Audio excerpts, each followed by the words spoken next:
Tangkap itu Presiden Jokowi, tangkap itu Gibran, tangkap itu ipar presiden. Karena kebohongan ini mengancam kedaulatan nasional kita, menginjak-injak kehormatan bernegara, melecehkan akal sehat dan nurani publik. Ini bukan satu kebohongan yang biasa, kebohongan di jantung kekuasaan yang sangat menyobek dan mengiris perasaan publik secara menyeluruh dari Sabang sampai Merauke. Tangkap Presiden Jokowi, tangkap Gibran.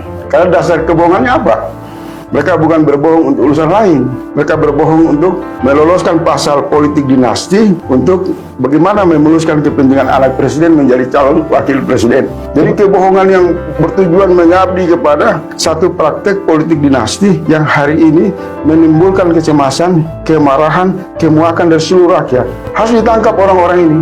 Bisa dibuktikan dan semakin terang bahwa Ketua MK melakukan kebohongan. Maka kita bertanya, berbohong untuk apa? Kan berbohong untuk menjalankan misi kepentingan politik cawe-cawe Jokowi. Untuk apa? Untuk meloloskan putra Presiden Jokowi, Gibran. Maka Presiden, Gibran, dan pamannya di MK ini satu pemufakatan dalam urusan yang disimpulkan kebohongan oleh Jimbli. Nah, saya memberi contoh, rakyat ini kalau melakukan satu ucapan yang salah itu kan dilaporkan Undang-Undang ITE. Pertanyaan, apakah berlaku nggak ketika di pusat Mahkamah Konstitusi ini melakukan hoaks, melakukan kebohongan? Harus ada konsekuensi. Dan ini tidak berdiri sendiri.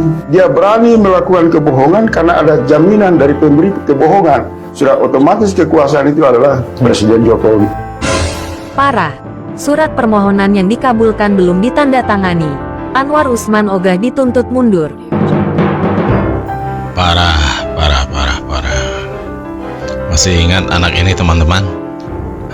Yang permohonannya dikabulkan MK dan sekarang ketua MK-nya bermasalah dan disidang terkait kode etik. Parahnya ternyata surat permohonan yang diajukan ke MK ini belum ditandatangani. Coba, mirip dengan kasus Jokowi I don't read what I sign nggak? Bedanya dulu Jokowi yang ditandatangani tidak dibaca, tapi ini yang sudah diajukan ke MK malah belum ditandatangani. Dan lucunya ketika Anwar Usman dituntut mundur, dia bilang bahwa jabatan itu milik Tuhan.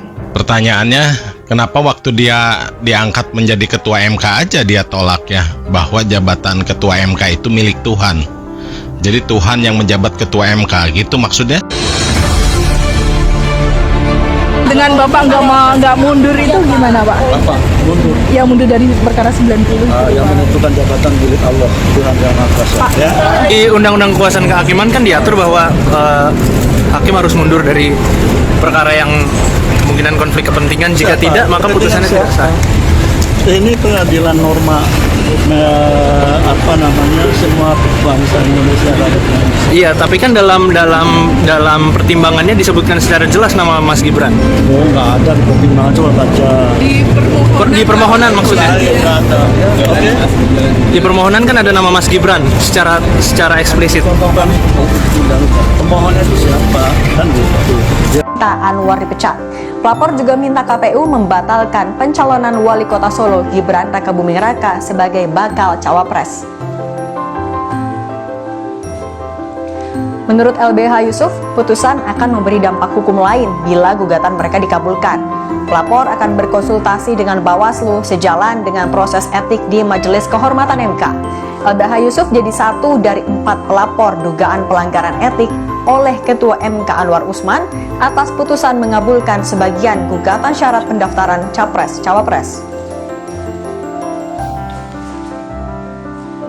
Ini berkaitan dengan situasi pemilu 2024 nanti, makanya selain memberhentikan Pak Anwar Usman sebagai hakim MK dan sebagai ketua MK dan menimbulkan implikasi hasil putusan itu seperti apa, yaitu membatalkan putusannya dan KPU harus membatalkan nama Gibran Rakabuming sebagai cawapres. Pemeriksaan 3 hakim konstitusi oleh Majelis Kehormatan MK pada Selasa 31 Oktober 2023 diliputi suasana tak mengenakan. Hal ini diungkapkan oleh Ketua MK Jimbli Asyidiki pada Selasa 31 Oktober 2023 malam. Katanya, dari pemeriksaan itu banyak sekali masalah ditemukan. Pemeriksaan tertutup ini sengaja dilakukan untuk memberi ruang kepada para hakim konstitusi untuk bebas bercerita.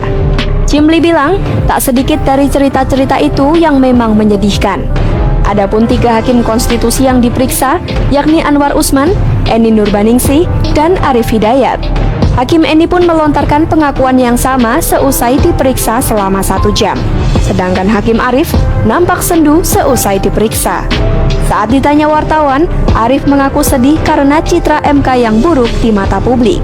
Sebab, MK mendapat julukan Mahkamah Keluarga sejak persidangan tentang batas usia minimum Capres-Cawapres bergulir. Sementara itu, Ketua MK Anwar Usman sebagai yang terbanyak dilaporkan tak memasang raut muka sedih. Ia justru menegaskan bahwa ia merasa tak perlu mundur dalam mengadili perkara itu. Meskipun pemohon dengan eksplisit menjadikan keponakannya Gibran sebagai alasan menggugat batas usia minimum Capres-Cawapres. Sebelumnya, MK mengabulkan sebagian gugatan soal usia minimum Capres-Cawapres. Putusan nomor 90 itu membuka jalan putra sulung Presiden Jokowi, Gibran Rakabuming Raka, untuk maju dalam Pilpres 2024. Namun, keputusan itu dinilai melanggar kode etik MK karena ketuanya adalah paman Gibran.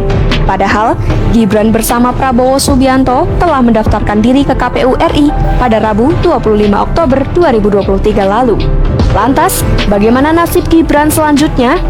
Meski belum ada garansi bahwa putusan MK nomor 90 bisa dibatalkan, tak ada jaminan bahwa putusan ini tak akan diganggu-gugat. MK justru memberi indikasi bahwa putusan etik bisa mempengaruhi kontestasi Capres-Cawapres yang tengah bergulir di KPU RI. Sedangkan MK akan membacakan putusan etik paling lambat 7 November 2023. Dengan kata lain, pengumuman ini disampaikan sehari sebelum tenggat pengusulan pasangan Capres-Cawapres pengganti ke KPU RI. Tahapan pengusulan itu disediakan sebagai antisipasi jika pasangan Capres-Cawapres yang didaftarkan sebelumnya tidak memenuhi syarat. Ketua MK Jimli Al-Sidiki sebut ada kemungkinan perubahan paslon Capres-Cawapres. Masalah yang kami temukan, ya, jadi dari 3 hakim ini saja muntahan masalahnya ternyata banyak sekali. Jadi kami mengucapkan terima kasih pada masing-masing hakim. Ya, nanti meskipun semua hakim ini terlapor, tapi kan tingkat tuduhan pelanggarannya beda-beda. Nah, nanti biar kami memeriksanya, harapannya tidak lain supaya kepercayaan publik bisa kembali. Akibatnya dengan tidak terbentuknya MK yang permanen itu adalah ya seperti yang dialami oleh masyarakat sekarang. Ketika dia hendak melaporkan, lalu kemana dia melaporkannya? Kan tidak ada peranatannya. Sehingga akhirnya ya mengapa harus menunggu dalam tanda petik ya, menunggu kasus besar seperti ini terjadi baru kemudian lalu dibentuk MK yang ad hoc lagi gitu. Ini sebenarnya sesuatu yang sudah kami pikirkan. Kami itu maksudnya MK yang saya pimpin ketika kasus yang dulu itu yang sesuatu yang kami pikirkan. Karena gini, ketika majelis kehormatan yang permanen itu belum ada, lalu pertanyaan pokoknya kan kemudian siapa yang akan kemana kemudian pengaduan masyarakat itu akan dialamatkan manakala masyarakat menduga telah terjadi pelanggaran kode etik dan perilaku hakim konstitusi. Itu kan tidak ada. Nah, ini kemudian pasti akan berpengaruh pada citra Mahkamah Konstitusi. Itu yang sesungguhnya kami pikirkan pada waktu itu, mengapa kami menyarankan pembentukan MK yang permanen, dan yang itu merupakan perintah undang-undang sebenarnya. Kalau tidak salah pasal 27A ya di Undang-Undang